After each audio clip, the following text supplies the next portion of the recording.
하나님 말씀 함께 읽도록 합니다. 사무엘 역대상 17장 1절에서 6절의 말씀까지입니다. 1절 제가 먼저 읽습니다. 다윗이 그의 궁전에 거주할 때에 다윗이 선지자 나단에게 이르되 나는 백향목 궁에 거주하거늘 여호와의 언약궤는 휘장 아래에 있도다. 나단이 다윗에게 이르되 하나님이 왕과 함께 계시니 마음에 있는 바를 모두 행하소서. 그 밤에 하나님의 말씀이 나단에게 임하여 이르시되 가서 내 종 다윗에게 말하기를 여호와의 말씀이 너는 내가 거할 집을 건축하지 말라.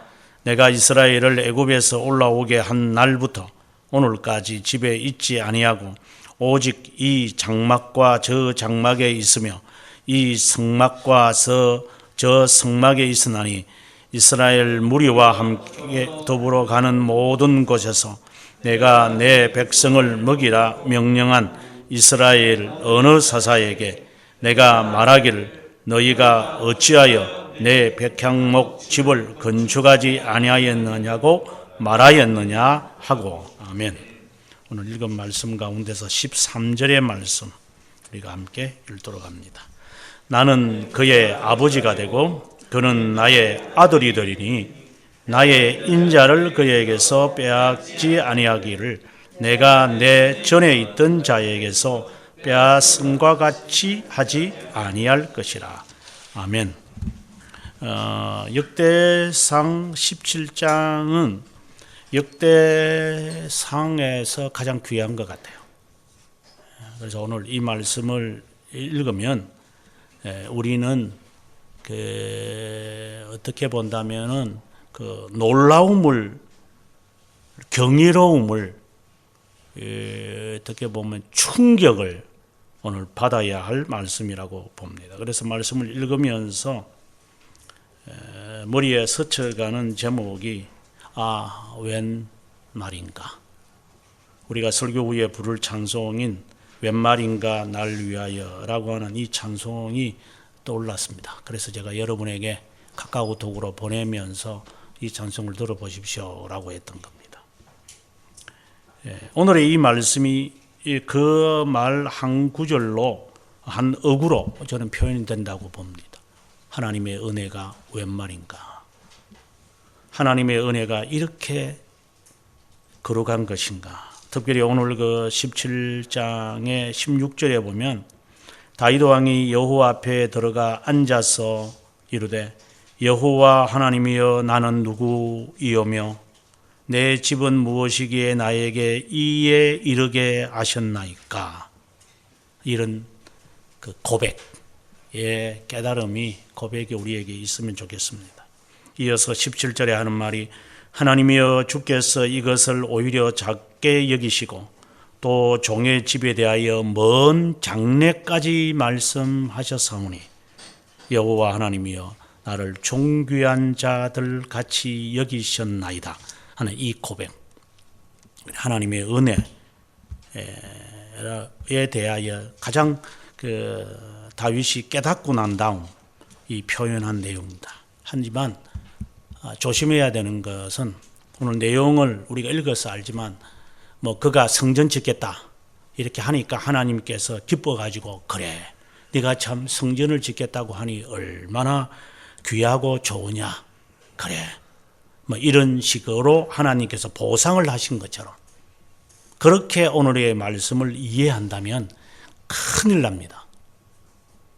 매우 조심해야 됩니다. 저는 여러 사람들을 만나면서 신앙 조금 좋다고 자기가 조금 좋게 여기는 사람들이 하는 말이 내 평생에 한번 교회당을 한번 지었으면 좋겠습니다. 제 재산을 다 팔아가지고 한번 교회당을 한번 하나님께 헌신하겠습니다. 정말 좋은 저는 고백이라고 봅니다. 내 집이 하나님의 교회가 되었으면 좋겠습니다. 이런 표현들은 정말 좋은 고백이죠. 하지만 그 고백이 진실하다면 행동을 그렇게 하면 안 돼요. 매우 조심해야 돼요. 오늘의 이 말씀을 통해 볼 때 다윗이 성전을 지은 것은 아니죠. 자기 아들을 위해서 뭐 준비했다, 뭐 우리가 그렇게 하지만 그런 것은 아니에요. 참 다윗은 훌륭한 사람이다. 자기가 짓지 못해도 아들을 위해서 그가 준비해서 참 양보할 수 있는 저 마음, 하나님은 그런 거 지적하지 않아요. 그는 그 사람들이 그렇게 말하는 사람들이 해석하는 것이죠. 또 어떤 사람들은 다윗이 짓지 못하는 것은 나중에 우리가 보면 알지만 그 22장 8절에 보게 되어지면 너는 전장터에서 피를 많이 흘렸기 때문에 너는 집을 건축하지 못한다. 그래서 솔로몬이 짓게 되어졌다. 이렇게 성경이 되어 있으니까 참 다윗은 전쟁터에서 피를 많이 흘려다 보니까 그가 성전을 짓지 못한 안타까움이 있었겠구나. 성경에도 그렇게 말하니까 또 그렇게처럼 보이지만 그런 거 아닙니다. 다윗이 전쟁터에서 피 흘린 거하고 성전 짓는 거하고 무슨 상관이 있겠어요? 주님의 의도가 그거일겠느니까 그렇지 않습니다. 아무튼 다윗이 성전을 짓겠다고 하는 이것이 너무나도 저는 고맙다고 봅니다. 그런데 그 성전의 의미가 성전을 짓겠다. 나는 다윗성에 있으니까. 우리가 지난주에 보았다시피 그는 이제 예루살렘 기부하지요. 그 산에 올라가서 그가 성전을 이렇게 자기 성전이 아니라 자기 왕궁을 건축할 정도로 전투해서 했는데 하나님의 집은 저렇게 참 성막에 절에 있으니 참 마음이 참 안타깝다.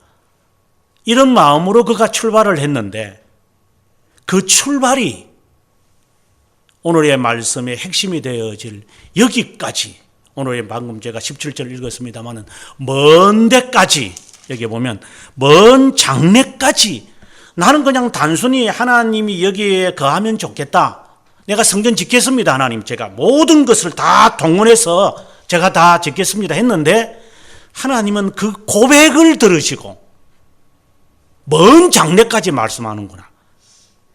여기에 오늘의 이 말씀의 핵심이 있는 겁니다.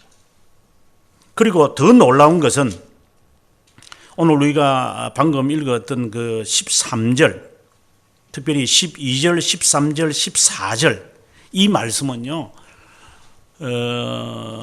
다윗을 이해하는 데 있어서 매우 중요한 요절이에요. 하나의 반지와 같은 내용들이에요.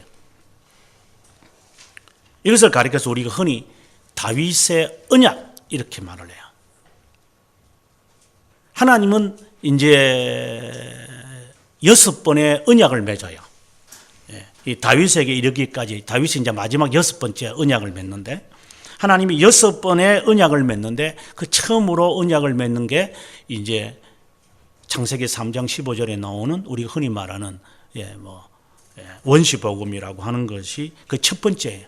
그 다음에 노아와 하나님이 무지개를 통하여 하나님이 언약을 맺어요.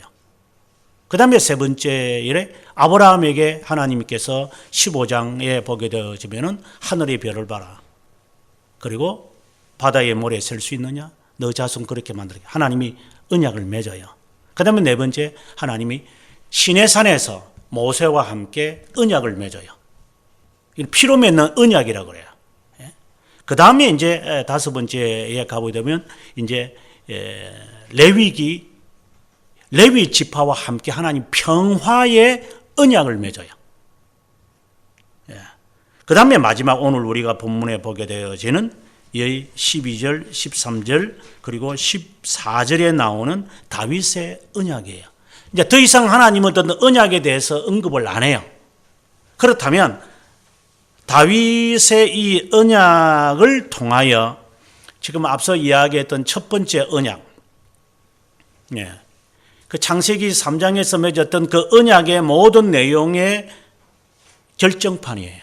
요즘에 스마트폰이 자꾸만 S20 좀 있으면 21 나오고 그러니까 또 있을까 이런 생각을 하시는데 언약은 이거로서 종결되어져.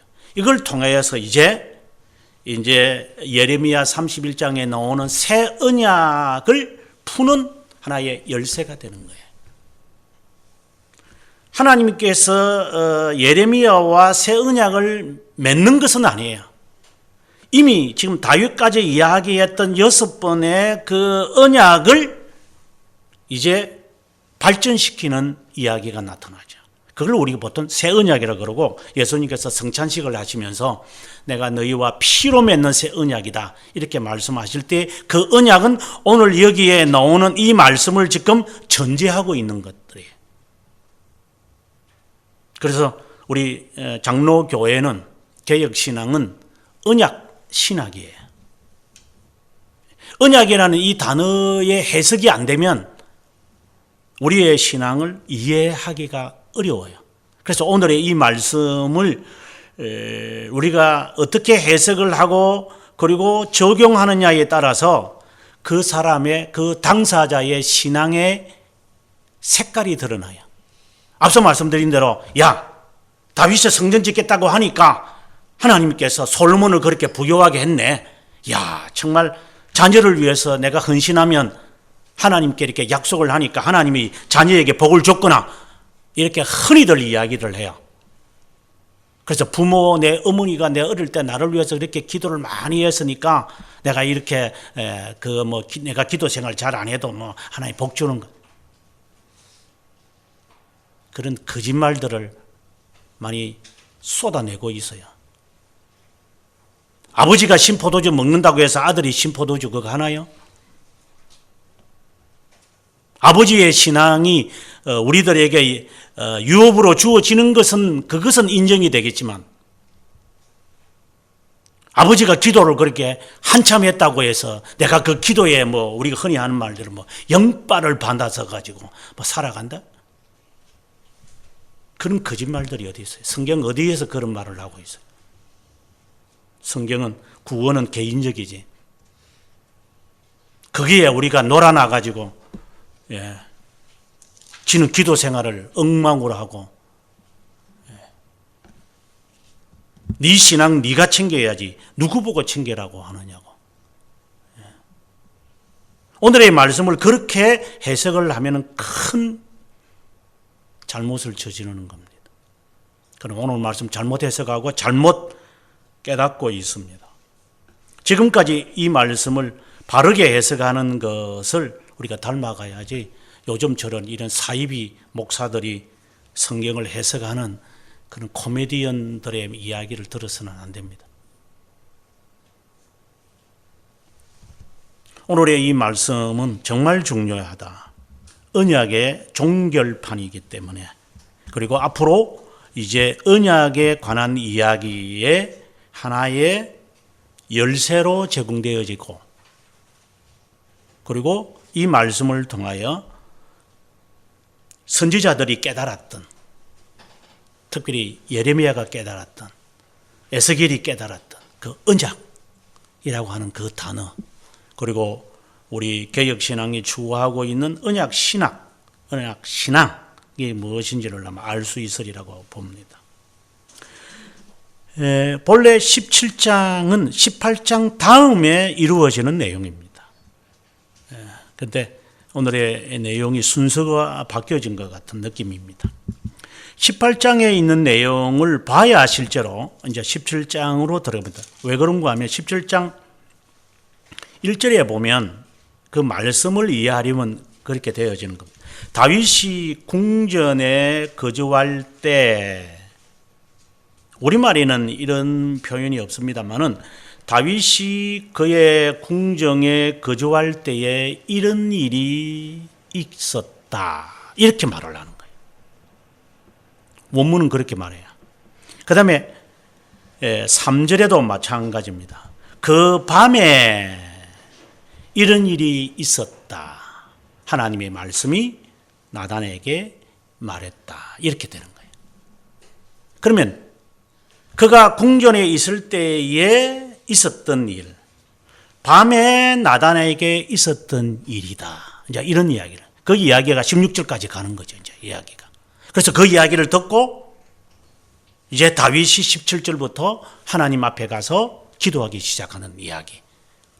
그래서 1절에 있는 이 말씀, 그가 궁전에 거주할 때라고 했으니 전투를 다 마치고 전쟁을 어느 정도 마무리하고 난 다음에 그가 이제 궁전에 이제 조금 쉬는 시간을 가진 것 같아요. 그때에 그가 이제 떠올란 거예요. 근데 18장에서 어떤 일이 생겼는가를 보면 뭐 여러 말씀들이 뭐 전투하는 장면들의 이야기가 쭉 나오는데 하나 특이하게 우리에게 보여주는 것은 18장 7절을 보면 다윗이 하다데셀의 신하들이 가진 금 방패를 빼앗아 예루살렘으로 가져오고 또 하다데셀의 성읍 디브앗과 군에서 심이 많은 놋을 빼앗았더니 솔로몬이 그것으로 놋대야와 기둥과 놋그릇들을 만들었더라. 그가 전투에서 거두어진 이 모든 것들은요, 그 다음에 그 6절에 그런 말이 있는데 하나님이 이기게 하셨기 때문에 하나님께 다 드려요. 이것이 다윗에게 이미 있는 거예요. 그리고 그것을 이제 그의 아들 솔로몬이 성전을 짓는데 사용을 해요. 그렇다면 지금 다윗이 갑작스럽게 뭐 성전에 이렇게 자기 궁정에 이렇게 거하다가 저거 하나님의 집은 저 천막에 있네. 그러면 내가 성전 지어야 안 되겠나? 내가 이런 많은 재물들이 지금 있는데, 예? 우리 1차적으로 생각은 그렇게 되는 거죠. 그래서 돈 없는 분들이 뭐 성전 짓겠다고 뭐 건축헌금 내고 이렇게 했어요. 어느 정도 여유가 있어야 되는 거잖아요. 근데 뭐 여유가 있어도 그렇게 안 하는 뭐 자들이 뭐 하도 많으니까 뭐 그거는 뭐 이해가 안 되지만, 그러나 그 재산을 가지고 다 하나님께 드렸다 라고 하는 다윗의 이 마음은 정말 기쁜 것 같아요.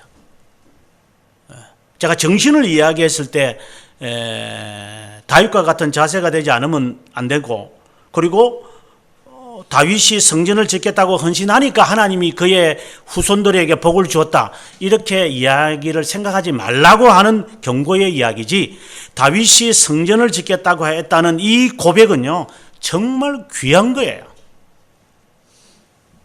어떤 사람은 축구에서 골 넣어가지고 무릎 꿇고 기도하고 막 그러더니만 그거 안 믿는 그 반기독교 애들이 진짜 미워하는 거잖아요. 그거 그렇게 하기 쉽지 않습니다. 어느 영화 배우가 그 여우주연상을 받으면서 그 하나님에 대해서 고백하는 그 아카데미 오스카상을 받으면서 어떤 여인이 하는 그 이야기를 제가 들으면서 저 여인 보통 사람이 아니다 그랬어요. 그거 우습게 보면 안 됩니다. 여러분, 그 온 세상 사람들이 다 보고 있는 그 앞에서 그가 자신이 그리스도인이라고 하는 것을 밝혀낸다는 건요 쉬운 일이 아닙니다. 그러면서 그거 할 때마다 무릎을 꿇고 기도한다?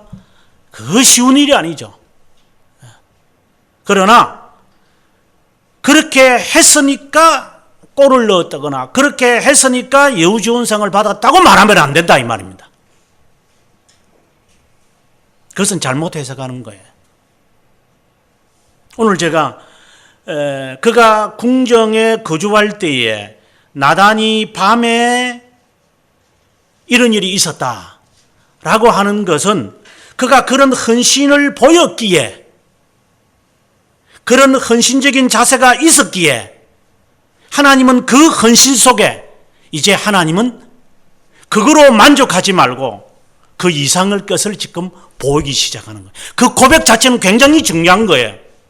감히 누가 자기 재산을 다 털어가지고 하나님이 성전 짓는데 제가 헌신하겠습니다 그렇게 말을 하겠어요? 여러분 그렇게 하겠어요? 그 고백 자체도 굉장히 귀한 거예요. 저는 제가 개인적으로는 기분이 안 좋지만은 이 교회 이거 2억 5천에 우리가 경매를 받게 될 때에 헌신한 집사가 있어요. 이거 리모델링을 하게 될 때에 이거 그분이 그 사람은 그 월급쟁이에요. 월급쟁이. 근데 1,000만 원, 2,000만 원 되는 거 아무것도 아니라고 생각하더라고요, 이 사람. 물론 성깔이 좀 못돼가지고 이제 행동하는 거 있었으나, 그가 저를 처음에 만났을 때 하는 말이, 목사님, 저는 예수 믿은 지 얼마 되지는 않았지만, 내 평생에 교회당을 한번 짓고 싶습니다. 그래서 제가 제 재산을 여기에 헌신할 겁니다. 예. 거의 이 교회 시작할 때 그 사람에게서 거의 다 나왔어요. 네. 여기에 뭐 2 사람이 있지만, 별로가 낸 게 얼마 되지도 않아요. 그분이 거의 다 냈다고 보시면 돼요. 시작할 때. 그 다음에 이제 우리들이 이제 10년에 걸쳐서 이제 뭐 조금씩 뭐 몇백만 원씩 내가지고, 이제 건축 이제 우리가 완전히 이제 이것을 다 갚았습니다만은, 그 헌신 자체가 나쁘다고 저는 말하고 싶지는 않아요. 그러나 그 이상을 보지 못한 거죠. 거기에 머물렀기 때문에 안타까운 것이지만, 다윗이 이 고백이 있었기에 하나님은 그 고백 속에 이제 하나님은 그 이상의 것, 먼데 것을 하나님이 그에게 보일 단계가 된 거예요. 이 고백이 있기 전에는 자기가 전투에서 다 노량물 다 얻은 걸 가지고 하나님의 전을 위해서 내가 짓겠습니다 라고 하기까지는 하나님이 그에게 자신의 뜻을 보이지 않아요. 그래서 고백이 중요한 거예요. 이 고백을 무시하면 안 돼요. 그렇다고 이것 때문에 그렇다라고 말해서도 안 돼요. 이제 그 고백 속에 하나님은 자신의 계획과 자신이 하고 싶은 모든 것을 다윗에게 다 보이기 시작하시는 거예요. 그래서 우리의 고백이 중요한 거죠. 헌신도 중요한 것이고, 거기서 미끄러지니까 문제가 되는 거죠. 오늘 미끄러지지 않기를 바라는 마음도 있어요, 실제로. 1절에 계속해서 보면 이런 일이 있었는데, 다윗이 선지자 나단을 불렀다 이렇게 되어 있어요. 16장에 우리가 보게 되어지면은 다윗이 선지자들을 이렇게 뽑아가지고 성전을 돕는 그 이 사역을 하도록 합니다. 뭐 16장에 읽어보면 그 내용들이 나와요. 다윗이 어떤 사람들을 뽑아가지고 뭐 레위 지파를 뽑아서 하는 이야기, 그리고 아삽이라고 하는 그 사람을 뽑아가지고 찬양대로 앉게 하는 이야기, 이런 이야기들이 이제 막 진행되어져요. 그래서 나단을 이제 부른 거예요. 나단은 선지자 중 가운데 한 사람이에요. 또 다른 데 보면 갓이라고 하는 또 나단 또 등장해요. 그래서 선지자들이 하나의 그룹이 있었던 것 같아요. 이게 이 다윗에게 그 조언하고 다윗이 바세바를 범할 때에 이게 나아갈 수 있도록 하는 어떤 선지자들이 있었던 것 같아요. 그 중에 이제 대표격인 나단을 불렀어요. 왜냐하면 그 나단이라는 이름의 뜻이 선물이라는 뜻이거든요. 그래서 나단을 불러가지고 이제 하는 말이에요. 나는 백향목궁에 거합니다. 그런데 하나님의 궤라고 하지 않고 하나님의 법궤라고도 하지 않고 하나님의 언약궤에 가. 저 천막에 있으니 마음이 참 안타깝다. 그러니 다윗이 얼마나 하나님에 대한 간절함이 있었는지 알 수 있어요. 성전에 대한 이 기본적 자세가 다른 거죠. 성전을 마치 다 필요 없어 이런 식으로 나가는 막 가는 사람들하고는 성격이 다르죠. 2절에 보니까 나단이 너무 기뻤던 것 같아요. 그러니까 성급한 판단을 그가 내려요. 마음에 있는 바를 행하십시오. 이렇게 말할 정도로. 이게 나단의 실수죠. 그래서 3절에 하나님이 나단에게 임하는 겁니다.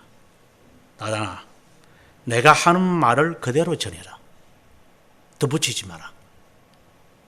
당신이 하는 말 그대로 행하십시오. 이렇게 어떻게 본다면 성급하게 너무 좋으니까 자기가 그렇게 말을 했는데 하나님은 그날 밤에 스탑을 시키는 거죠. 나단 너 실수했다. 다윗의 그 말을 그렇게 받아들여서는 안 된다. 그냥 그것의 말을 듣고 그냥 박수치고 그렇게 하십시오 뭐 이런 식으로 너가 맞장구 치어야 할, 우리가 흔히 하는 말대로 그 단계냐? 그게 선지자가 해야 할 일이냐? 그 말씀인 거죠. 아마 여러분들은 그럴 거예요. 내가 이런 말을 하면은 목사가 와가지고 집사님, 장로님, 권사님, 정말 귀한 겁니다. 예, 뭐 기쁘고 좋아가지고 뭐 감사 예배 드리고 막 그렇게 하겠죠. 뭐. 아마 하나님께서 그렇게 말씀하실 것 같아요. 네가 그렇게 기뻐할 일이냐?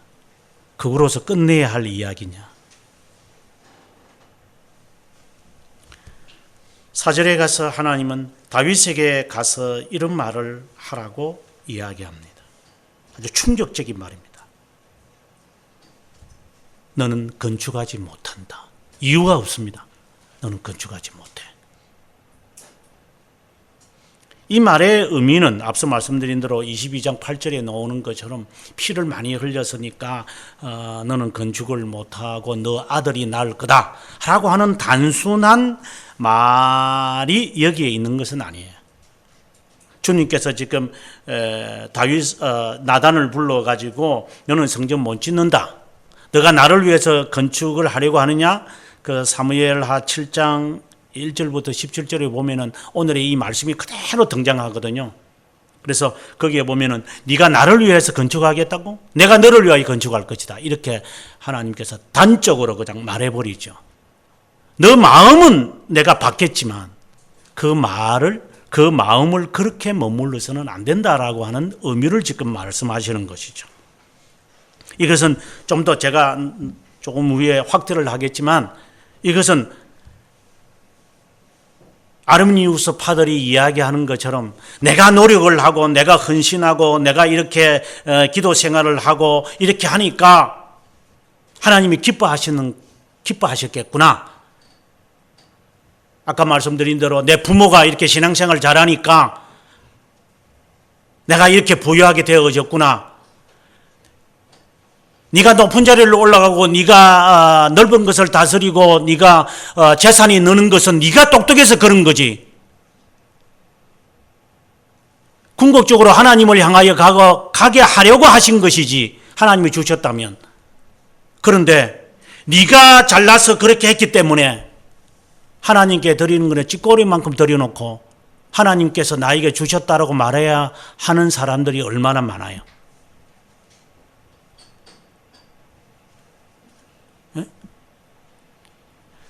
다윗이 혹시 그럴까 봐 하나님은 단적으로 아예 입을 막아버린 거죠. 너는 건축 못한다. 너의 고백은 내가 듣겠지만 너는 건축 못해.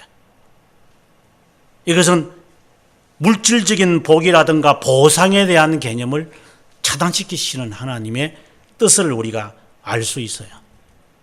그래서 좀 더 확대되어지면 이제 은혜를 우리가 받고 하나님의 자녀가 되는 게 내가 열심히 기도 생활을 하니까 하나님이 함께 하셨구나. 이렇게 자기가 해석을 하는 것은 자유겠지만 이건 전적인 하나님의 은혜예요.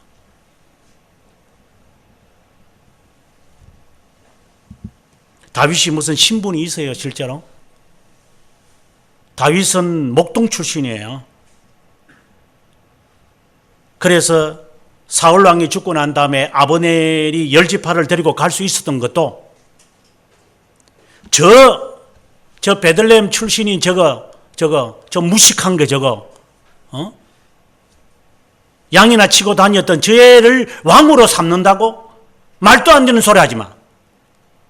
이렇게 했기 때문에 사람들이 열지파가 아브넬을 따라갔던 거예요.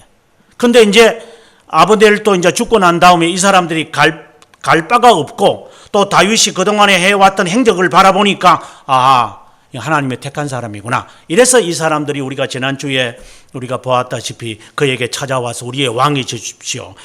장로들이 찾아와서 우리의 군주가 되어지면 좋겠습니다. 이렇게 말하게 되어진 것이죠. 그래서 그 모든 것을 하나님이 하셨다. 다윗은 다 하나님께 돌려요. 하나님이 하신 겁니다. 비천한 자를 돌보시는 하나님, 당신이 다 하셨습니다. 이것이 저는 볼 때에 다윗이 오늘 이런 언약의 이런 종결편을 맞이할 수 있는 사람의 그 겸손이 되어진 것 같아요. 하나님은 아무나에게 하나님이 계시하지 않아요. 하나님은 아무나에게 하나님의 언약의 백성임을 계시하지 않는다고요. 이 고백과 이 겸손이 있는 자에게 사람들은 가짜 웃음을 짓는다고 제가 그랬잖아요. 여러분도 그 오리에 빠질 수 있어요. 남이 우니까 뭐 하고 울 수가 있어요. 중고등부 전도사 시절을 할 때 중고등부 애들 모아놓고 제가 기도회를 시키면 애들이 많이 울어요. 한 300~400명이 모여가지고 애들이 막 울어요. 그래서 나중에 물어봐요. 이 교회 온 지 얼마 되지도 않는 애들이 막 그냥 막 울고 이러니까. 근데 너 왜 울었어? 이렇게 개인적으로 제가 계속 접촉을 하면서 애들에게 제가 담소를 나누니까 이 애들이 하는 말이 옆에 친구가 우니까 그냥 울음이 나오네요. 그게 회개라고 생각이 드는. 그건 회개 아니에요. 뭐 찬송 부르다가 이렇게 어떤 사람은 교회 온 지 얼마 안 된 사람이 울거든요. 그게 성령의 은혜를 베풀어 주셔서 울었다. 이렇게 우리들이 흔히들 말하지만 왜 울었는데요? 이렇게 물어보면 그냥 울음이 나와요. 이유도 없이 우는데 그게 무슨 울음이 성령이 함께 하시는 걸까요? 말씀이 없는데 말씀이 또 없는 가운데서 내가 울음이 나왔다? 그는 감정이입을 자기가 스스로 시켜서 그런 거죠. 성령은 그렇게 무유 가운데서 역사하시는 하나님이시지만 일반적으로는 수단을 통하여 역사하시기 때문에 말씀의 깨달음이 있어서 성령께서 그 말씀의 깨달음을 통하여 나에게 심정 이 폐부까지 하나님 파헤쳤을 때 고백하는 게 내가 큰일 났구나 내가 이거. 그 속에서 울음이 터져 나오는 거예요. 저는 집회를 수없이 해봤기 때문에 알아요. 저게 거짓된 통곡인지 참된 통곡인지 좀 우스운 이야기로 우는 소리만 들어도 알 수 있어요. 우리 주아가 울 때에 엄마가 이놈이 지금 쉬했구나, 이번에 응가했구나, 배가 고프구나, 잠을 자려 하는구나. 어떻게 알아요? 말을 안 하는데. 경험을 통해서 아는 것처럼 아이들이 거짓말을 안 해도 딱 보면은 이놈이 지금 내한테 거짓말을 하는구나. 알죠? 경험적으로. 그것처럼 울음의 색깔이 달라요. 어느 집사님이 저보고 하는 말이 목사님은 사람을 어떻게 신앙이 저게 진짜인지 가짜인지를 잘 아세요. 그래서 나는 잠수함 영화를 좋아한다 그랬어요. 잠수함에 있는 사람이 뭘 보고 위에 구축함이 있는지 그리고 뒤따라고 오고 있는지 거리가 얼마나 되는지 어떻게 알아? 음파를 갖고 아는 거죠. 그런 경험, 노련한 경험이에요. 물론 틀릴 수도 있겠지만 대부분 맞죠. 여러분의 행동 하나와 말과 그리고 자세와 태도를 통하여 신앙 판단 못할 것 같아요. 제가요. 진리는 아니죠. 여러분의 눈빛과 여러분의 옷차림 하나, 행동, 거짓 하나, 숨소리 하나를 갖고도 여러분의 신앙을 거의 다 판단해낼 수 있어요.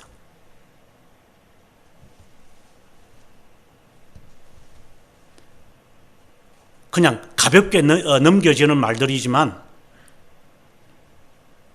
음파의 반응의 색깔을 가지고 거의 다 판단해내는 잠수함의 사람처럼 그 정도는 쉽게 판단해내죠. 하나님은 나단에게 말하죠. 짓지 못한다고 해라. 그 말 듣고 그냥 좋아가지고 그냥 가서 하세요. 이렇게 하라고 하지 마라. 그 고백은 중요하기에 그가 바라는 것을 이루어지는 것이 아니라 그 이상의 것을 그에게 말해줘야만 한다. 라고 하나님은 나단에게 선언하시는 거예요. 단순히 피를 많이 흘렸기 때문에 못 짓는다. 그런 단순한 하나님이 아니에요. 우리가 볼 때 하나님께서 인간이 말하는 것처럼 그러실까요? 강자 세함이 있어가지고 그런 분은 아니세요. 그리고 이제 5절에 가서 이유를 말합니다. 5절 6절에서 내가 언제 사사 때부터 시작을 해서, 여기 사사 때는 이제 가나안에서 실로에 있었잖아요. 그래서 사무엘상 1장에 봐도 이제 실로에 이제 하나님의 법궤가 있으니까, 언약궤가 있으니까 이제 버린다가 가서 그리고 한나가 가서 기도하고 이렇게 하는 것도 거기에 성전이라기보다는 성막이 있었고 거기에 하나님의 언약궤가 있어서요.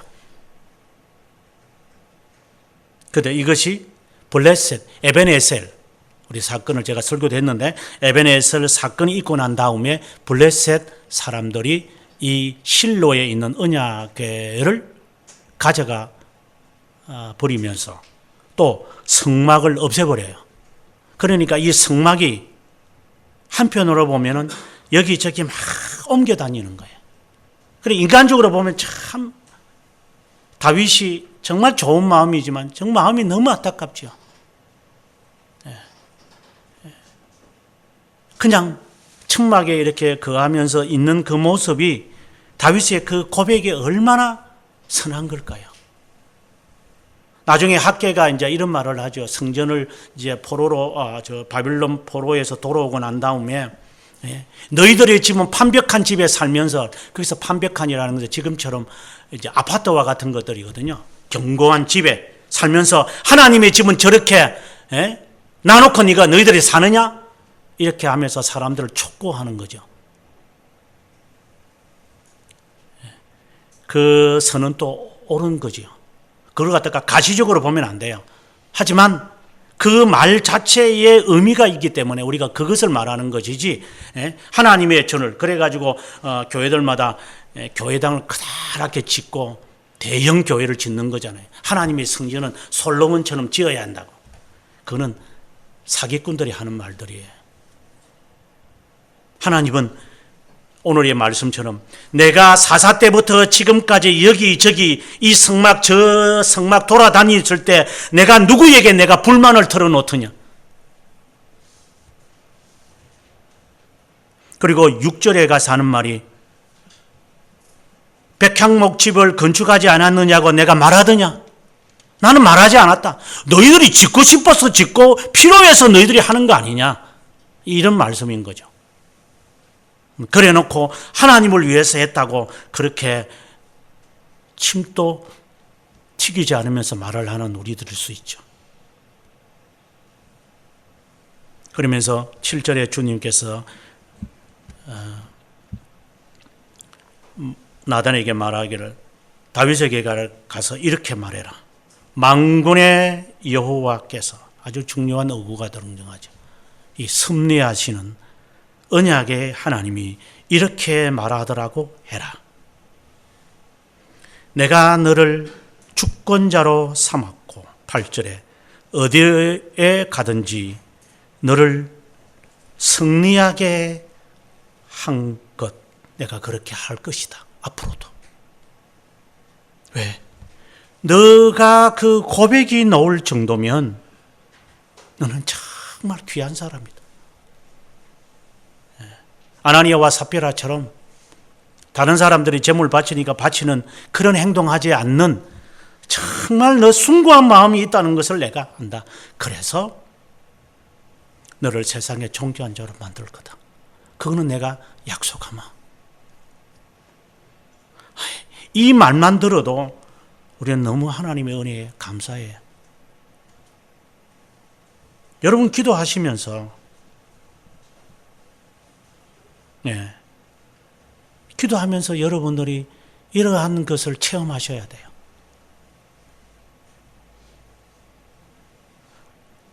너 이후의 삶이 어떻게 될 것이며 너는 어떻게 될 것이라는 것을 내가 너에게 말하마. 그런데 너가 견딜 수 있겠느냐? 이러한 하나님의 이 약속을 받는 것도 감개무량해. 점쟁이한테 찾아가서 하는 게 아니라 네 관상이 그렇다. 이렇게 말하는 게 아니라 창조자이신 만군의 하나님께서 우리들을 향하여 하는 말이에요. 넌 그렇게 될 거다. 내가 그렇게 할 거다. 너 고백이 너무나도 아름다우니까. 우리는 이 고백도 지금 못하고 있는데 이것은 아예 알 생각도 못하는 거죠. 그러니까 우리는 정말 불쌍한 사람들이에요.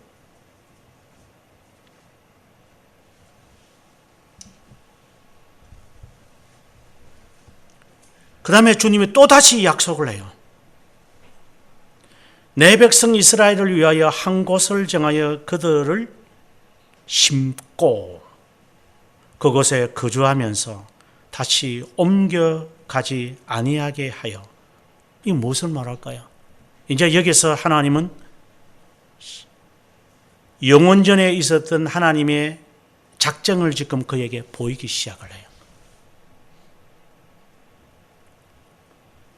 10절에 전에 내가 사사에게 명령하여 내 백성 이스라엘을 다스리게 했던 때와 같이 않게 할 것이다. 모든 대적으로 내게 복종하며 그리고 내가 너를 위하여 한 왕조를 만들겠다. 이런 여기서 말하는 백성 옮기지 않을 것이며 내가 한 왕조를 세우겠다. 그 다음에 11절에 가서 너 생명이 유난히 차면 너는 죽겠지만 너에게서 난 씨앗 중 하나 아들이 그 나라를 견고하게 하겠다. 1차적으로는 솔로몬처럼 보여요. 하지만 아니에요. 그것은 바로 예수 그리스도를 주님이 이제 그에게 약속하기 시작해요. 너가 지금 성전을 지으려고 했는데 그 성전을 짓겠다고 재산을 다 털어서 하나님 제가 성전 짓겠습니다. 이제 그 표현이죠. 예, 아까 제가 18장에서 제가 이야기했던 것처럼 그가 노획물 갖고 온 거 이거 다 그 하나님께 다 드려요. 우리 같으면 챙겨가지고 내 거 챙기고 내 거 챙기고 저 거 챙기고 이러지만 다윗은 그런 사람 아니에요. 노획물을 하나님께 다 드리네. 그걸 가지고 자신의 아들이 무슨 기구를 만들든지 다 드리는 거예요. 이 자체도 저는 너무나도 귀해요. 제가 말하는 것은 물질을 말하는 게 아니라 그의 삶 자체가 하나님을 위해서라면 어떤 것이라도 내가 손해보겠다라고 하는 이 각오가 되어 있는 사람이라는 거예요. 저는 그 고백이 너무 아름다운 거예요. 그 사람에게 이제 하나님은 너가 말하는 그 고백을 그냥 가시적이고 물질적인 것으로 멈춰서는 안 돼. 너 고백이 너무나도 아름답기 때문에 그 고백의 원형이 되는 그리스도를 내가 너에게 말하마. 너 자손 가운데서 내가 그리스도가 나오도록 하겠다. 이거 얼마나 고마운 거예요. 그러나 더 나아가서 내가 너를 위하여 왕조를 세울 거다. 이 말은 너의 믿음을 닮아가는 선택자들의 행렬을 만들겠다는 거예요. 선택자들 하나님의 언약의 백성들은 다 너를 보고 하나님을 알도록 하겠다. 이것은 다윗의 위대한 고백 속에 나오는 거예요. 단순한 너의 이게 가시적인 왕조, 다윗의 왕조 망하잖아요. 우리가 앞에서 봤잖아요. 북이스라엘 나라 망해요. 남유다 망해요. 예, 기원전 6세기 되면 다 사라져요. 바벨론 포로 가요. 근데 하나님이 이 약속을 그 가시적인 왕조라고 이야기하겠어요? 물론 이스라엘 사람들은 유대인들은 지금도 그 다윗의 그 별을 이룩하기 위해서 과거에 60년대에 6.1 전쟁 시오니즘을 해가지고 했다. 그거는 자기들이 그렇게 해석하는 거고요. 그 모든 것은 그리스도를 향해 있어야 돼요. 그리스도를 바라보는 거예요. 내가 한 왕조를 만들겠다라고 하는 것은 모든 하나님의 백성이 너를 보고 그리스도를 깨닫게 할 것이다, 이 말입니다. 이 얼마나 귀한 거예요.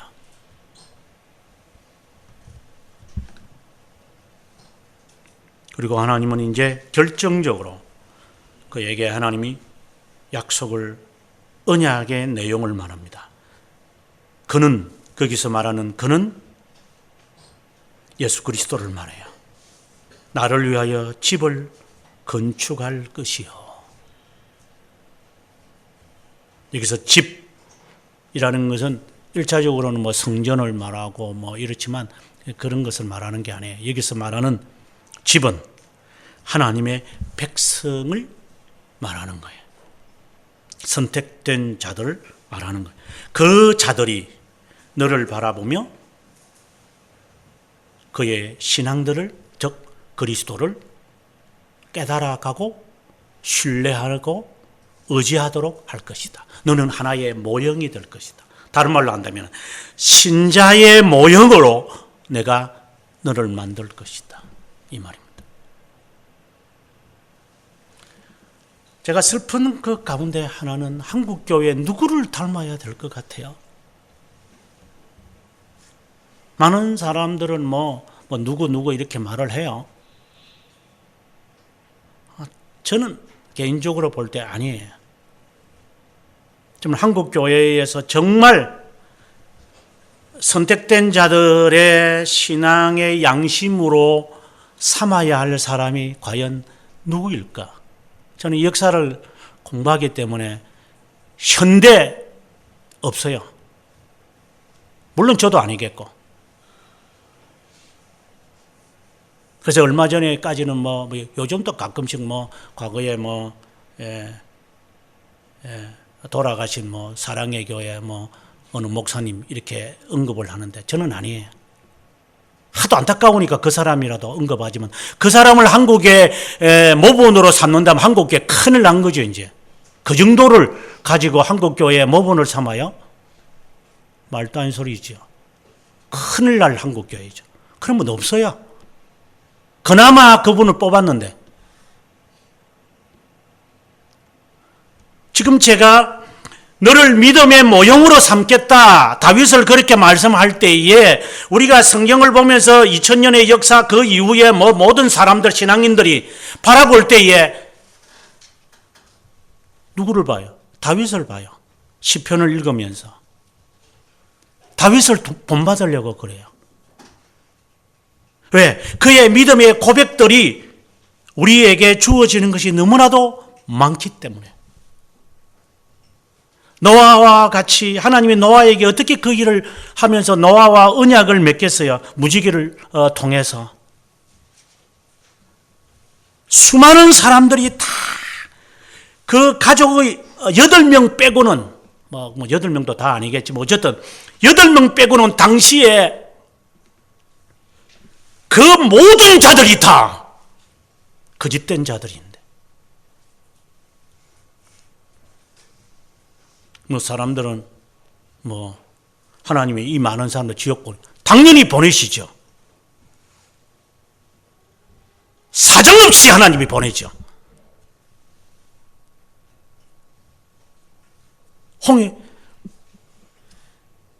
그 무서운 홍수도 하나님이 다 죽여버리시는데 한국 사회를 한번 보세요. 외국은 여러분들이 많이 안 살아봐서 모르시지만 이게 지금 살아가는 거예요. 지금 한국 사회가, 신자들이. 이게 아니잖아요. 한국 사회가.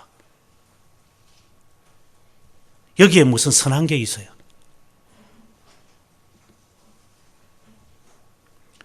인자가 오는 것은 노아의 때와 같을 것이다 그래서요. 그 말씀은 노아 때처럼 사람들이 타락하고 범죄하고 그런 것도 있지만 동시에 노아 식구만 살아남아요. 그렇다면 구원받는 수적으로 얼마나 작다는 것을 알겠죠. 그런데 이것에 대해서 두려움을 느끼는 사람이 몇 %나 있겠어요? 웃기는 소리 하지 마라. 하늘에 이게 시퍼런데 세상 종말이, 내 이름이 종이라고 해서 뭐 종말이냐? 이렇게 비웃겠죠. 지금 중고등부 애들한테 이 말 한다고 해서 애들이 무슨 말인지 알아듣겠어요? 신자들에게 이 말 한다고 해서 그들이 알아듣겠어요? 여러분들은 알아들어요?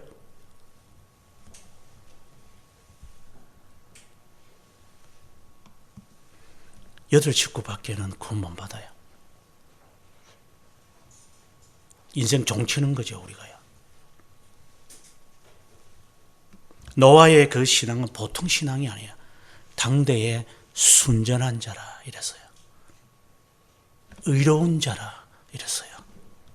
하나님의 말씀이라면 그것이 몇십 년이든 몇백 년이든 방주 지어라. 예, 방주 지을게요. 그냥 짓는 거야. 어릴 때 주일학교 때 배웠던 것처럼 노아 할아버지 방주 짓는다. 그냥 노래로 불렀어요. 많은 사람들이 조롱해도 다 개념치 않고 오늘도 꾸역꾸역 방주를 짓는다. 그 망치 소리를 들으면서 사람들은 저 노인이 실성을 했나, 치매에 걸렸나, 저게 돈키호테냐 하겠지만 그는 하나님의 말씀을 듣고 오늘도 나무를 가져다가 방주를 짓는다. 언제 끝날지 모르지만 그는 짓는다. 이게 노아와 맺은 하나님의 언약이에요. 그 고백이 귀중한 거예요. 물론 나중에 사건이 일어나지만 하나님은 그 사건을 갖고 사람을 타락했다, 부패했다 말하지는 않아요. 그의 믿음을 보시는 거예요. 다윗도 마찬가지예요. 그의 고백을 보는 거예요. 그 순종. 어떤 일이 생길지라도 나는 이것을 지킬 겁니다, 하나님.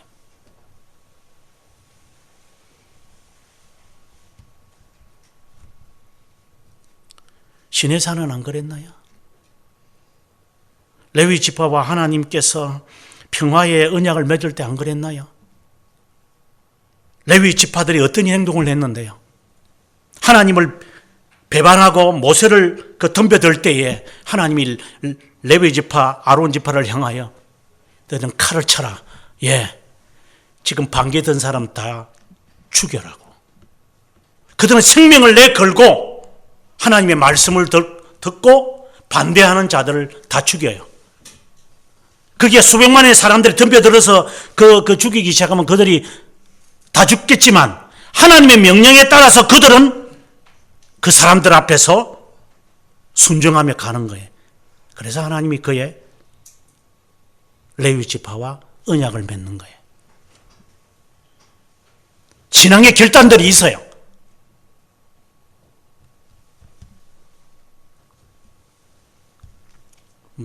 우리가 이래 신앙생활 하는 거 보면 했다가 안 했다가 우스운 이야기로 설교 들으면서 꼬박꼬박 잠자는데 그게 무슨 거기에 미래가 있겠어요, 그게. 영화를 볼 때는 잠도 안 자고 눈이 시뻘겋게 쳐다보면서 하나님의 말씀을 듣고 읽는 데는 잠이 오고 하품이 온다는 말이 그게 말이 되는 이야기인가요? 그게?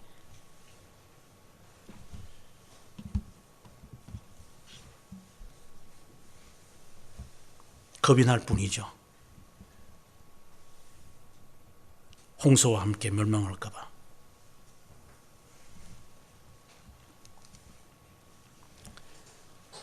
다윗 방금 이야기했던 언약의 이 모습들은 언약의 그것을 하나님이 맺은 것은 그리스도인들이 바라보는 하나의 믿음의 원형들이에요. 우리가 그것을 바라보면서 믿음을 지키고 그리스도를 알아가도록 하게 하시기 위해서 하나님은 6번의 언약을 맺는 것이고 그것을 통하여 그리스도를 알아가도록 하시는 거예요. 여인의 후손이 뱀의 머리를 짓밟을 것이다 하고 우리의 믿음의 원형을 거기서 찾아내는 거예요. 그것이 언약이에요. 우리가 먼 길을 갔다가도 북두칠성을 바라보고 방향을 잡는 것처럼 하나님은 다윗을 통하여 믿음의 원형을 제시해야 한다. 그것이 첫 번째가 뭔데요? 5절이 아니라 4절에 있는 말씀에서 시작해요. 네가 나를 위하여? 아니야, 내가 너를 위하여 할게. 하나님의 은혜는 수동이에요. 능동적이지 않아요. 하나님이 하시는 거예요. 믿음도 선물이에요. 자랑하지 마라. 하나님이 무슨 은혜가 나에게 베풀어져서 말씀을 사모할 수 있도록 나에게 하십니까?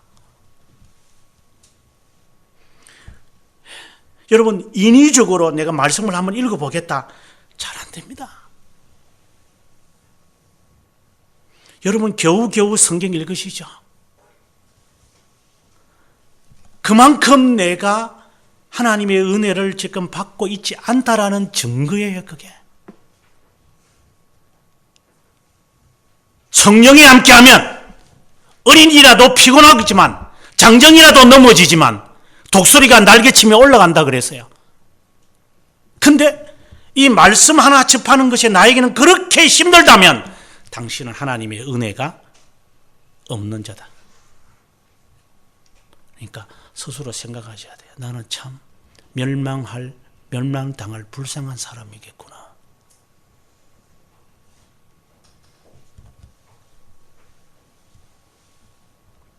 말씀이 기대되지 않아. 하나님이 무엇을 준비하셨는지에 대한 그 기대 속에 마치 사랑하는 여인을 만나는 것처럼 기대하면서 가지 않으니 사랑하는 사람이 없으니까, 기대할 사람이 없으니까 자살하는 것처럼 하나님이 나에게 사랑과 은혜를 베풀지 않으니까 기대가 나오질 않아요. 그러니까 인간적으로 인위적으로 노력은 해보죠. 해봐. 한번 해볼게. 계획을 세우고 천일 동안 기도하며 내가 100일 동안 기도하며 아무리 세어봐도 안 되는데 어떻게 해요?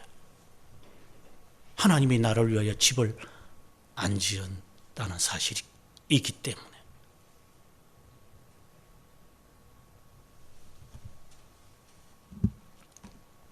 우리가 흔히 하는 말대로 어떤 일이든지 그렇지만 제가 평생에 해오는 것이 공부인데 공부에 맛을 들면요 다른 게 다 시야에 안 들어와요. 파고 들어가고 알아지는 이런 지식의 이 기쁨은요, 근데 그걸 못 느끼잖아요. 그러니 그 아이의 미래가 걱정이 되죠.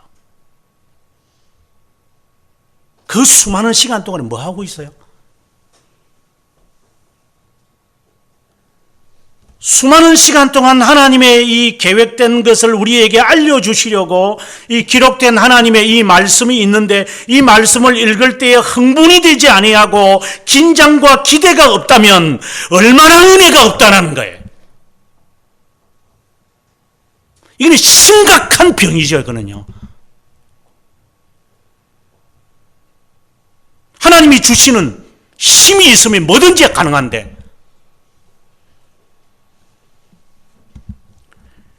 20대 초반에 하나님께 기도하면서 그랬어요. 하나님, 저는 그렇게 머리도 좋지 않고요. 제가 그렇게 참을성도 있는 애도 아닌 것 같고. 근데 하나님, 저에게 지혜 주십시오. 실망시키지 않을게요. 하나님, 저를 바꾸어 주십시오. 어떠한 시련도 제가 감당할게요. 이렇게 어릴 때 기도해 본 적이 있어요.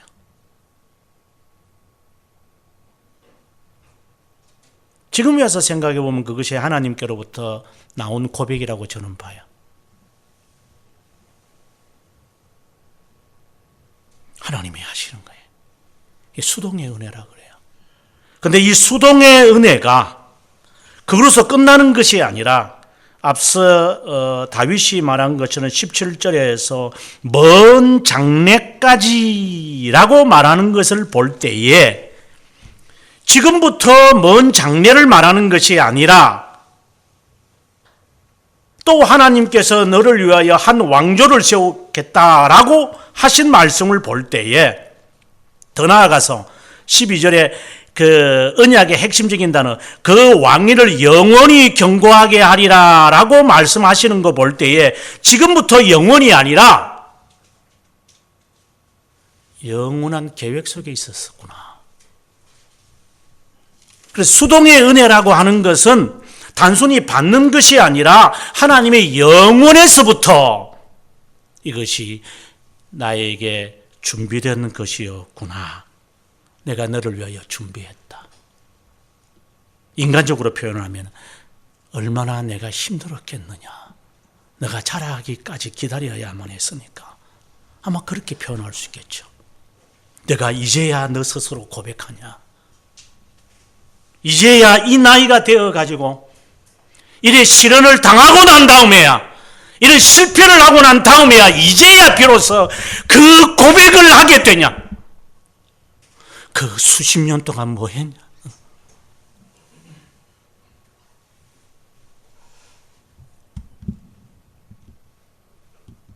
우리는 뭐 했어요?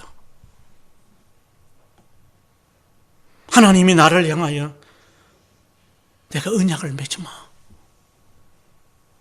그 말도 못 듣고 있으니까. 우리의 마음이 얼마나 강팍한 거예요. 얼마나 믿음이 없는 거예요.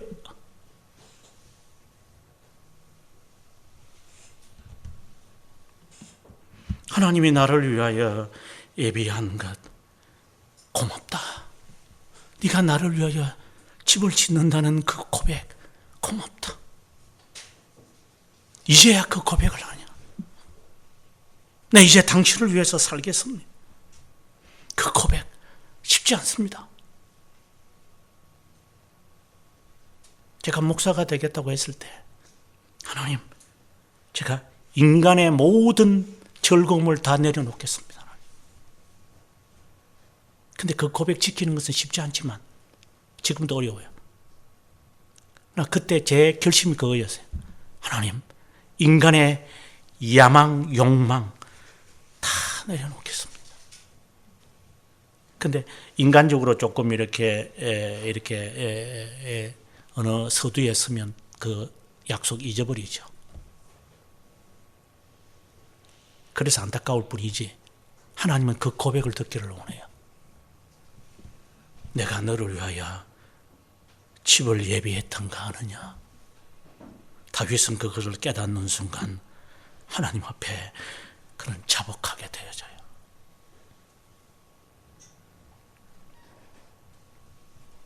이것은 더 나아가서 4절에 있는 말씀은 칭의예요. 여러분들이 교리를 하나하나 배우면서 죄 용서, 내가 회개해서 하나님이 죄 용서하는 것 아니구나.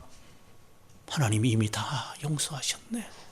그런데 그것도 모르고 내가 용서받으려고 안간힘을 썼네. 참 부질없는 인간이다. 그런 고백이 이 안에 담겨 있어요. 내가 너를 위하여 내가 거할 집을 내가 짓는다. 하나님께서 행하시는 구원의 사역이지 너가 구원의 사역에 아무것도 할 수 없다. 보통 이제 신학생이나 목사들이나 뭐 성도들도 마찬가지지만 내가 하나님에게 뭔가를 하나님의 나라를 위하여 하나도 없어요. 뭘 해요? 차라리 방해나 되지 마라 네가.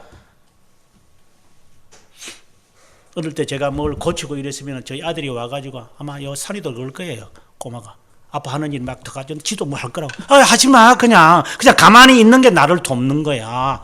그러니까 얘는 그것도 돕고 싶은데 그래 돕는다는 말은 고마운데 앞으로 나를 돕고 내가 필요할 때 돕든지 지금 안 도와도 되며.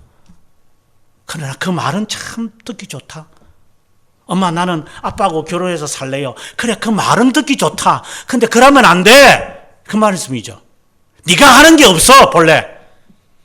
그냥 내가 하는 대로 가는 거야. 주님이 다윗에게 그 말을 하시는 거예요.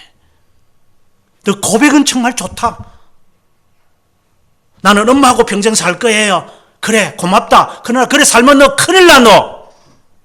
너 좋은 사람 만나서 아름다운 가정을 만들어 가야 돼. 그러나 고맙다. 나중에는 그거 다 시궁창에 타 쳐넣을 그 말이겠지만 네 배우자 만나면 그거 치마폭에 쌓여가지고 양복에 쌓여가지고 부모 다 잊어버리고 기분 나쁘게 한다고 찬밥 신세하겠지만 그러나 지금 그 말 자체는 고맙구나. 우리가 얼마나 부모한테 어릴 때 했던 말을 기억하고 있는지 모르겠지만 그거를 지키는 사람이 몇 명이나 되게 저는 지키는 사람 몇 명이 있다고 보지도 않습니다. 근데 하나님의 약속을 지키겠다고요?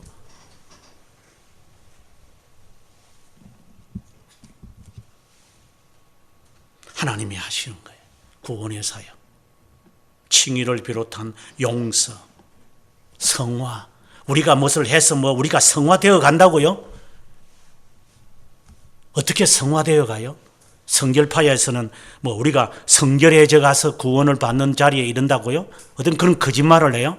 하나님이 은혜를 다 베푸르셔서 우리를 거룩하다고 명령을 하셨기에 하나님은 나를 거룩하다고 보시는데 내가 무슨 거룩을 해요? 차라리 죄라도 더 짓지 마라. 차라리 방해하지 마라. 차라리 너는 가만히 있는 게 나를 돕는 거다 라고 말하는 것처럼 네가 무슨 선한 일을 하겠다고 설치냐. 그냥 가만히 있어라. 그냥 순종하는 것만으로도 족하다. 그냥 네가 하고 있는 공부만 열심히 해라. 그냥 네 하는 일에만 열심히 해라 이 말이에요. 무슨 성화가 되어가지고 성화 되겠다고 그렇게 함부로 설치느냐고. 인간들이 그렇게 말하죠. 그래서 내가 성화되니까 하나님이 이만큼 은혜를 베풀고 저만큼 성화되니까 성화라는 그런 뜻도 없고 성화는 싸워야 되는 거고 견인을 해야 된다는 말이지 싸울 생각은 안 하면서 인생에서 그 삶 속에서 얼마나 인생에 살아가기가 힘든 거 사회 속에서 이번에 금요일날 가서 강의를 하니까 어느 학생이 그런 말을 하더라고. 질문을 하라고 하니까 어떤 여학생이 질문을 해요. 방금 유사한 이야기를 하던데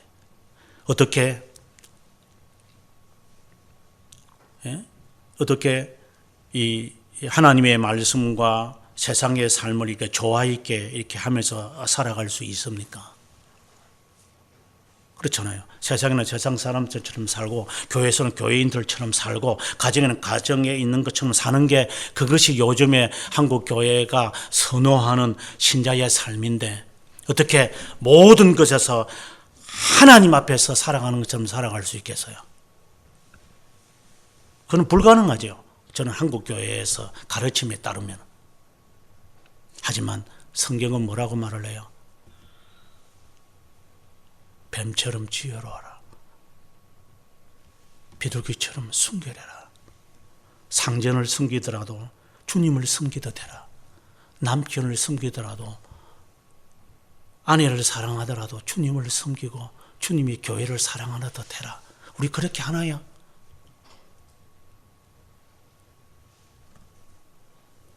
우리는 대박 이야기해야죠. 구실을 해야 그렇게 하죠. 사랑받을 구실을 해야지 내가 사랑이라도 하죠. 그럼 구실을 안 하면 안 할 거예요? 그럼 주님과 우리의 관계가 그렇게 될까요? 하나님이 구실을 내가 원하는 구실을 해주면 우리가 하나님을 사랑할 거예요?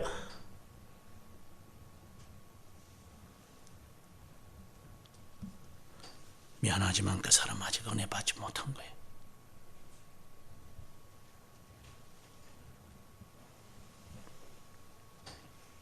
하나님이 다 예비하신 거예요.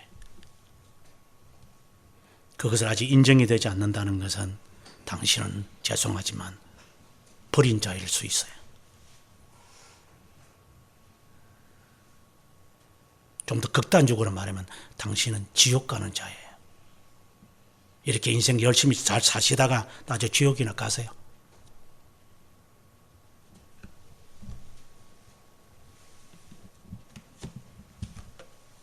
차라리 지금부터 죄 짓는 게 낫죠. 지옥 갈 바, 어차피 지옥 갈 바에서. 아니면 하나님의 백성이라는 마음이 조금이라도 나에게 있다면 지혜를 갖고 사세요. 뱀처럼 지혜롭고 비둘기처럼 순결하는 이 법을 배우셔야 돼요. 하나님은 우리들에게 그 지혜를 주세요.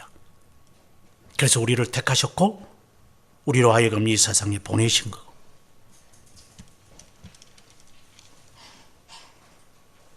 또 다시 12절에 가보면 주님께서 그는 나를 위하여 집을 건축한, 방금은 4절에서는 내가 이런 말씀을 하셨지만 여기서는 12절에서는 그가 나를 위하여라고 할 때 바로 하나님 스스로가 나를 위하여, 바로 예수 그리스도가 하나님이심을, 또 다른 말로 한다면 내가 너와 함께 영원토록 거하마.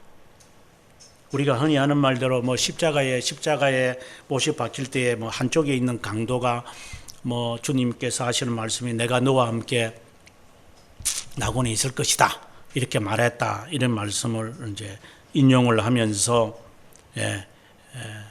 그때부터 그가 그 고백을 듣고 하나님께서 그렇게 말씀하시지 않았을까? 아니에요. 그는 택한 백성일 거예요. 이미 내가 너와 함께 했고 이제 내가 너와 함께 할 거다, 이 말이에요. 왜 그러느냐? 우리말에는 과거와 미래가 현격하게 차이 나죠. 그러나 성경은, 히브리어나 헬라어는 미래나 과거의 개념이 없어요. 제가 늘 하는 말이죠. 히브리어나 헬라어는 과거기 때문에 과거다 이런 말을 안 해요. 과거는 단번에 일어난 것, 종결된 것, 완료형. 그 다음에 미래형이 나오기도 해요. 미래형도 나오고 현재도 나오고. 그는 아직 안 이루어진 건 미완료예요. 히브리어도 그래요. 성경은 그 개념이, 이게 바로 헤브라이니즘이라는 말이에요. 성경은 미래, 과거 이런 거가 아무 상관없어요. 이루어졌느냐, 이루어질 것이냐. 지금 내가 너와 함께 낙원에 있으리라 라고 할 때는 이미 계획된 지어진 것인데 이제 이루어진 거다, 이런 말씀의 의미인 거예요. 내가 이제 고백을 하니까 너 고백 참 좋다. 그래, 내가 이제 하늘나라 너와 함께 있으마. 성경을 그렇게 해석을 하면 큰 잘못을 저지르는 겁니다. 하나님의 완료형이라는 것은 이미 계획되어 있었던 것들이에요. 그것이 이제 이루어졌고 이제 이루어지지 않고 있다 지금. 주님은 여기서 12절에서 나를 위하여 건축할 것은 미래가 아니에요. 이제 건축하겠다라고 하는 의지형도 아니에요. 히브리어 말로 그대로 빌리면 그는 나를 위하여 집을 건축하게 되어 있다. 그래서 건축할 것이다. 그래서 너가 여기에 나서야 할 자리가 없다, 이 말이에요. 그리고 12절에 계속해서 나는 그의 왕위를 영원히 경고하게 할 것이다. 미래형이 아니, 에버래스팅이 아니에요. 우리가 주기도문을 외울 때 보면 이렇게 영어에 보면 이렇게 됐거든요. For the glory forever and ever 이렇게 나와요. 우리 영어로 그래 돼 있어요. 이제 그 헬라어 그 번역에 보게 되어지면은 만세가 이렇게 만세 동안 이렇게 돼 있어요. 근데 거기에 이 영어를 하는 사람들이 번역을 이터널이라고 안 해요. 왜냐? 이터널이라고 하는 것은 제가 여러분들에게 늘 하는 말이지만 이터널이라는 것은 영원에서 영원을 말하는 거니까. 그런데 우리가 지금 고백하는 거잖아요. 하나님의 나라와 권세와 영광이 영원부터 영원까지 있었다, 이렇게 말하는 게 우리의 고백이기 때문에, 그래서 항상 있기를 바랍니다 라고 번역이 되는 거예요. 항상. 이거는 진리입니다. 이것은 사실입니다. 항상 그렇게 될 것입니다. 그래서 우리말로 굳이 번역을 했을 때 영원이라는 단어로 굳이 번역을 하겠죠. 여기서도 그의 왕위는 영원히 everlasting이라는 개념이 아니라 영원입니다. 하나님의 계획에 있었고 이것이 이루어질 것이라는 것. 그리고 그분이 완성하실 겁니다. 완료하실 겁니다. 그리고 그 나라는 영원적 하나님의 백성이 주님과 함께 영원히 어제도 있었고 이제 깨달은 바 되었을 뿐 앞으로도 여전히 그렇게 있을 겁니다. 너무나도 귀한 거예요.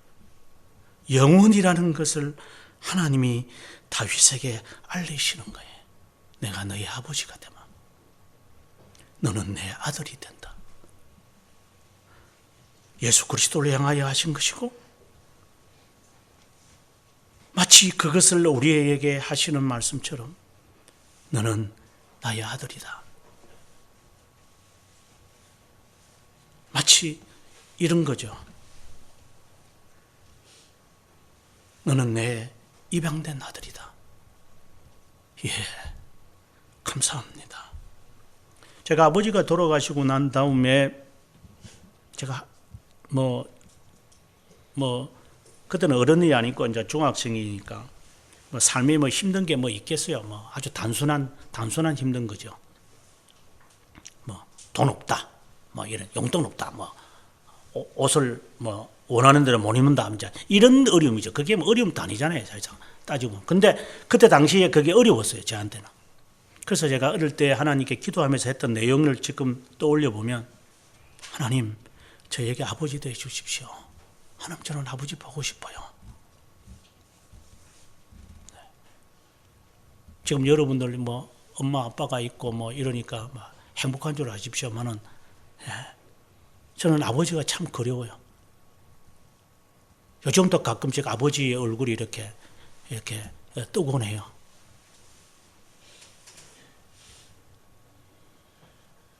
오늘 본문에 주님이 하는 말이 내가 그의 아버지가 될구만.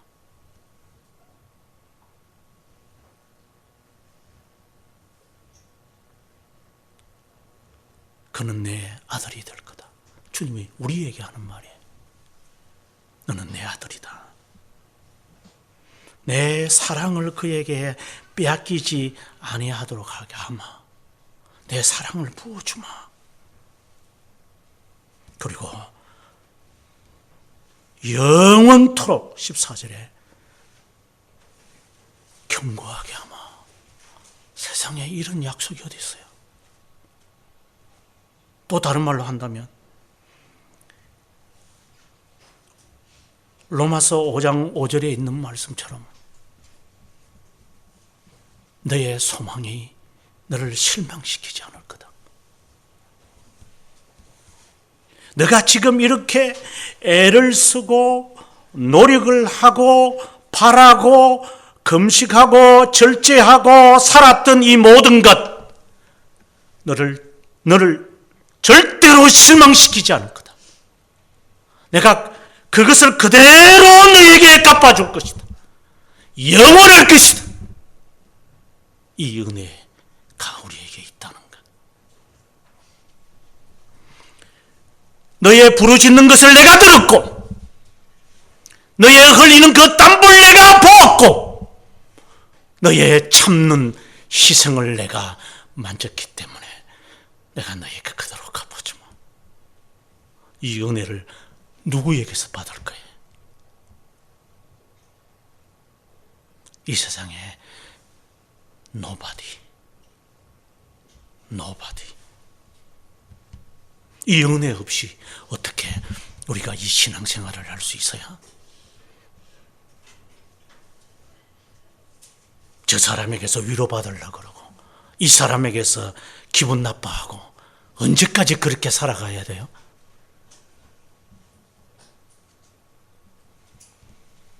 기도할 때마다 이런 질문을 저 자신에게 해봅니다. 힘드냐? 예. 하기 싫냐? 아니요.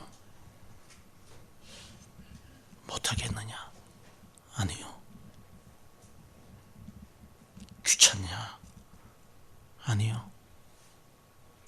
그러면 무엇을 하려고 그러냐?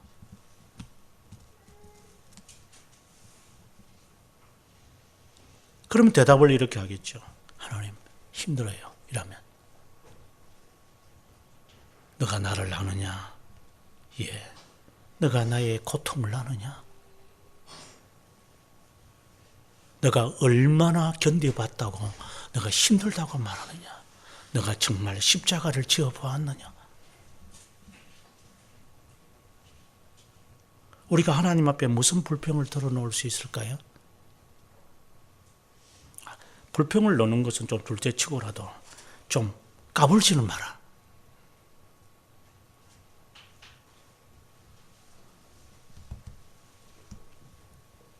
하나님 앞에 가불가불거리지는 말아라. 그냥 외식이라도 그냥 듣는 척이라도 해라. 그냥 힘든 것은 나중에 말하더라도. 어른들이 하는 말이잖아요. 싫어도 그냥 우리가 흔히 하는 말대로 명절 당해가지고 시댁이나 어디 가가지고 음식 끄는 거 그거 싫지요. 그거 좋아하는 사람 어디 있어요? 세상에 한 명도 좋아하는 사람은 없겠다. 돈이라도 주면 가가지고 하지만. 그러나 싫어도 기분 좋은 척이라도 해야 되지 않는가 이 말이야. 근데 그것도 싫대? 그럼 뭐 할래 너 그러면? 네 혼자 살았냐 이 세상에? 그것도 하기 싫대요. 그래서 택배로 다 보낸대 이제는 또. 이게 정신이 있는 거예요 없는 거예요 이게?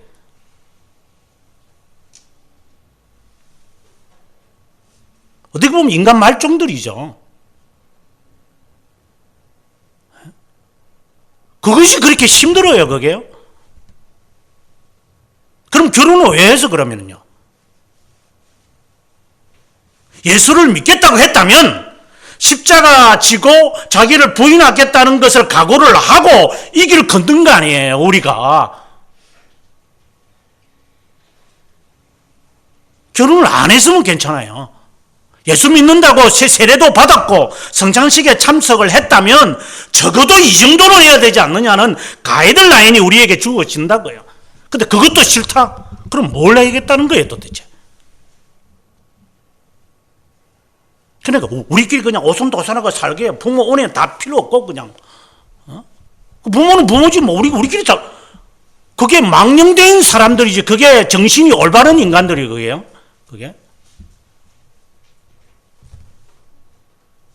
부모 안 모시겠다고 하는 애들이 그게 정신이 있는 애들이에요 그게. 그런 식으로 신앙생활을 하는 것처럼 하나님도 그렇게 섬기겠죠. 하나님이 행하셨다, 아버지다, 영원토록 은혜를 베푼다, 전혀 관심이 없는 사람들. 좀 흉내라도, 원숭이처럼 흉내라도 좀, 앵무새가 사람하고 살면은 말이라도 한다더만.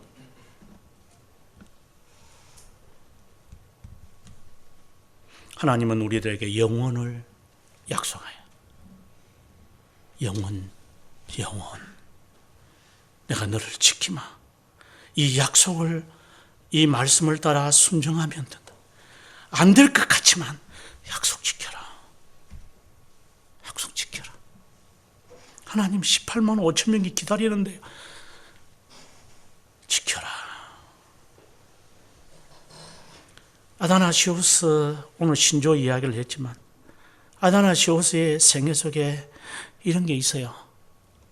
밖에 군인들이 찾아와서 그 사람을 잡으려고 온다고 옆에 있는 집사들과 성도들이 말해요. 동요하지 말고 그냥 여기 앉아라.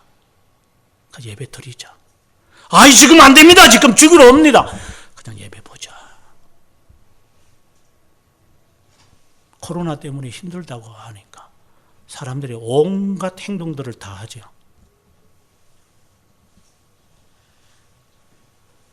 말은 맞잖아요.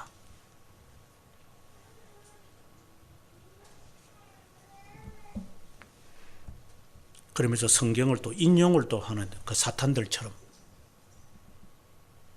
여기는 뭐 그래도 이거 봐, 뭐 성전 짓는 거 하나님 원하시지 않잖아. 꼭 뭐 성전에서 예배를 봐야 되는 거 아니잖아.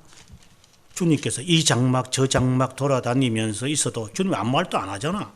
마음을 주님 보시잖아. 옷을 찢는 거 하나님 원하지 않잖아. 마음을 찢는 거 원하지. 또 말씀은 또 그렇게 해석을 또 해서 우리들에게 하는 자들이 세상에 얼마나 많아요. 여러분들이 잘 보셨을 거예요. 이때는 이 핑계, 저 때는 저 이유 되면서 생쥐처럼 얼마나 잘 빠져나가요. 미꾸라지처럼 도망쳐가고. 그게 신앙인가요? 한국교회 한번 보세요. 몇 퍼센트나 될 것 같아요. 예배도 안 보는 사람이 있어요. 이제는 예배도 안 보는 교회들이 있다 이 말입니다. 우리가 이 상가 1층에 오늘 보니까 소리 좀 나더만 그동안에 예배 안 드렸잖아요. 이 지하실에 있는